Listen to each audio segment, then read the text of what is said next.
आज यहां से एक नई सीरीज की शुरुआत हो रही है। हम क्या करने वाले हैं कि अलग अलग फील्ड्स में अलग अलग लोगों ने जो भी कुछ एक्स्ट्रा ऑर्डिनरी अचीव किया है, उनकी कुछ कोटेशंस हैं। उन कोटेशंस के थ्रू हम उनकी थॉट प्रोसेस को समझने की कोशिश करेंगे कि वो किस तरीके से सोचते थे, ऐसा क्या था उनकी सोच में जिसकी वजह से वो कुछ एक्स्ट्रा ऑर्डिनरी अचीव कर पाए।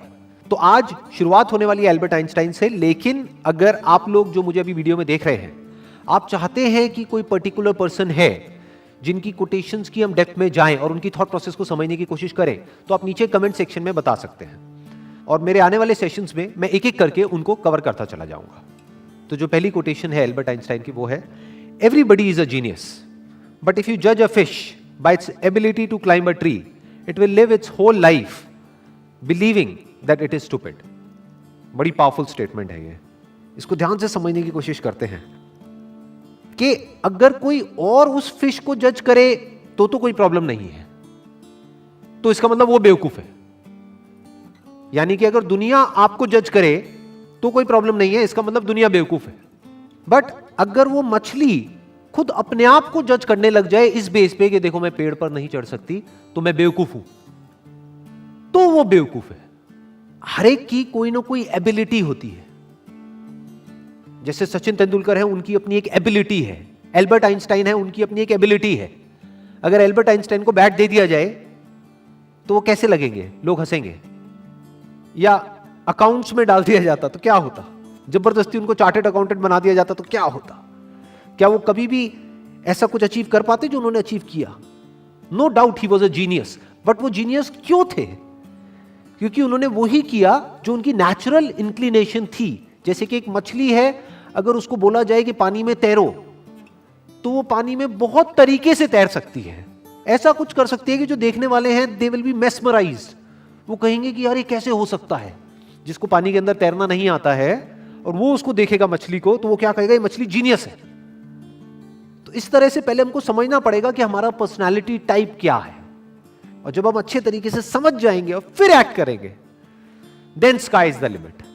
फिर सबके अंदर एक जीनियस है, फिर सब जीनियस है। Next quote is, education is not the learning of facts but the training of the mind to think. क्यों कहा जा रहा है ये? देखो क्या कमाल की बात इन्होंने कही है। बल्कि जिस वक्त इन्होंने कही थी उस वक्त कंप्यूटर्स इतने ज्यादा डेवलप नहीं हुए थे, इंटरनेट इतना ज्यादा पेनिट्रेट नहीं हुआ था, फिर भी वो देख पा रहे थे कि फ्यूचर में क्या होने वाला है। उसके बेस पर ये स्टेटमेंट उन्होंने दी है। क्यों एजुकेशन में लर्निंग ऑफ फैक्ट्स इंपॉर्टेंट नहीं है?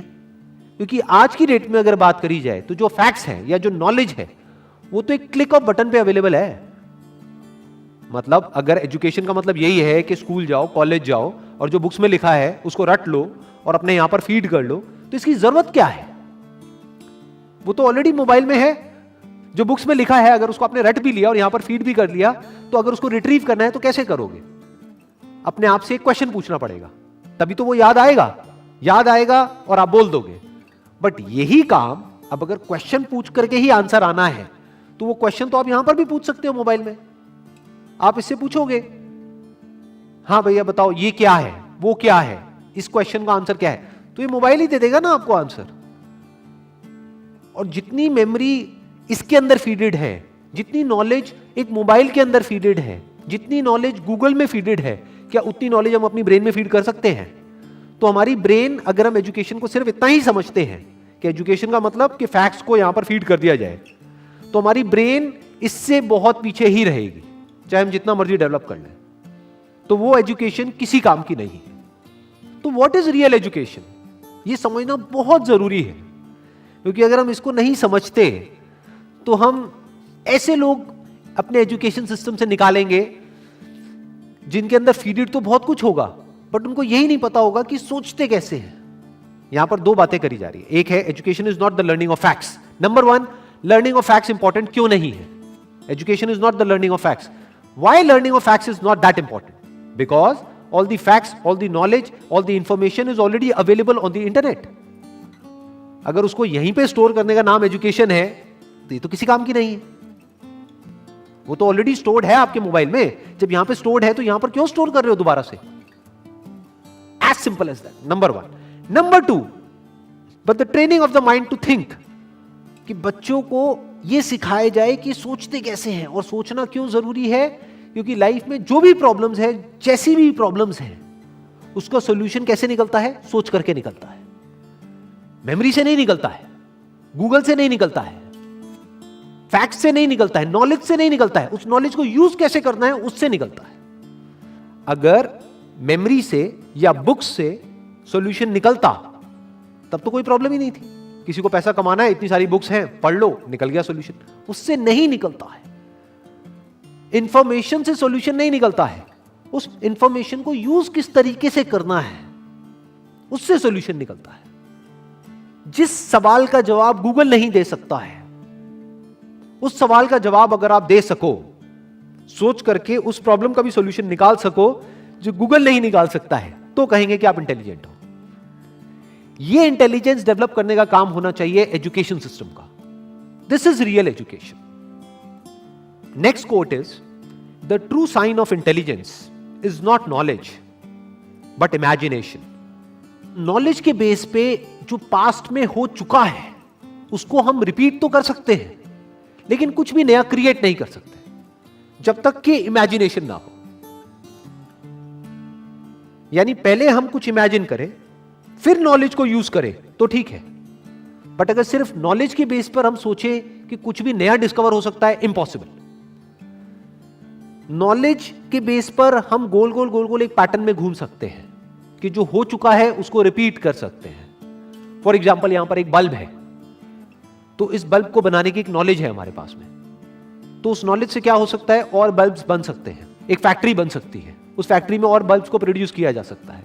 और एक ऐसा भी टाइम था जब कोई बल्ब नहीं था, देयर वाज नो बल्ब। तो बल्ब कहां से आया? क्या नॉलेज से आया? जो भी ह्यूमैनिटी की नॉलेज थी हजारों साल की, क्या वहां से आया वो बल्ब? बल्ब कहां से आया? इमेजिनेशन से आया। किसी ना किसी ने सोचा, यानी वो बल्ब कहीं नहीं था, किसी बुक में नहीं था, इस दुनिया में नहीं था, कहीं नहीं था, किसी के माइंड में था। उसने सोचा कि अच्छा ऐसा भी कुछ हो सकता है, और उसके ऊपर काम करना शुरू कर दिया। तो क्या हुआ? वो इमेजिनेशन रियलिटी बन गई।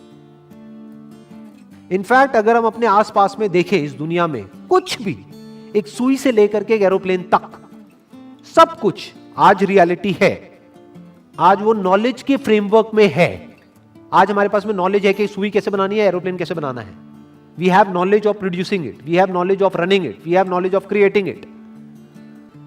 बट एक टाइम पे वो सब क्या था? वो इमेजिनेशन था, सब इमेजिनेशन था। जब इमेजिनेशन रियलिटी में कन्वर्ट हो जाती है तो वो नॉलेज हो जाती है, फिर उसको रिपीट किया जा सकता है। तो दैट इज कन्वीनियंट, बट वहां पर कुछ भी नया डिस्कवर नहीं हो सकता है। कुछ भी नया डिस्कवर करना है तो यू नीड इमेजिनेशन। जैसे एक तरफ से व्हील डिस्कवर हो गया, एक तरफ से लगेज डिस्कवर हो गया, अब यहां पर इमेजिनेशन की जरूरत है। क्या लगेज उठाने में दिक्कत आ रही है? व्हील है, व्हील लेकिन बड़ा है, तो अगर इस व्हील को छोटा कर दिया जाए और उस लगेज के नीचे फिट कर दिया जाए तो क्या होगा? ये इमेजिनेशन है। This is the difference between imagination and reality. यानी कि अगर इसको हम अपनी लाइफ से रिलेट करें तो जो भी हमारी जो करंट सिचुएशन है या जो भी कुछ आज तक हमारे साथ में हुआ है, वो सब क्या है? नॉलेज है, फैक्ट्स है। हो सकता है वो फैक्ट्स या जो हमारी रियलिटी है वो ये कह रही है कि हम लाइफ में कुछ कर ही नहीं सकते, बट इमेजिनेशन यहां पर क्या कर सकती है? इमेजिनेशन यहां पर अगर हमारे अंदर है तो हम इमेजिन कर सकते हैं कि फ्यूचर में इस रियलिटी को बदला जा सकता है। हम अपने लिए एक नया फ्यूचर इमेजिन कर सकते हैं based upon the resources that we have, based upon the knowledge that we have. उस नॉलेज को, उस इंफॉर्मेशन को, उन रिसोर्सेज को यूज करके हम अपनी इमेजिनेशन को सच कर सकते हैं। तो इसलिए कहा जा रहा है कि इमेजिनेशन इज रियल इंटेलिजेंस, क्योंकि नॉलेज को तो एक रोबोट भी रिपीट कर सकता है। तो रोबोट को हम आर्टिफिशियल इंटेलिजेंस तो कह सकते हैं, रियल इंटेलिजेंस नहीं कह सकते। यानी कि कोई प्रोडक्ट है, वो बनाना है, तो वो तो मशीन्स भी क्रिएट कर सकती है और करती ही है। एक रोबोट भी बना सकता है, लेकिन कुछ ऐसा है जो रोबोट नहीं कर सकता, जो हम ही कर सकते हैं। That is real intelligence, that is human intelligence. तो ये कुछ कोटेशंस थी एल्बर्ट आइंस्टाइन की, जिसको आज हमने डीपली समझने की कोशिश करी है। अगर इसके अलावा आप चाहते हैं कि कोई और पर्सन भी है जिन्होंने कुछ एक्स्ट्राऑर्डिनरी अचीव किया है किसी भी फील्ड में, और उनकी भी कोटेशंस की हम डेप्थ में जाएं, तो आप नीचे कमेंट सेक्शन में बता सकते हैं। तो मेरे आने वाले सेशंस में मैं एक एक करके उनको कवर करता चला जाऊंगा। Wish you all the very best. Thank you so much.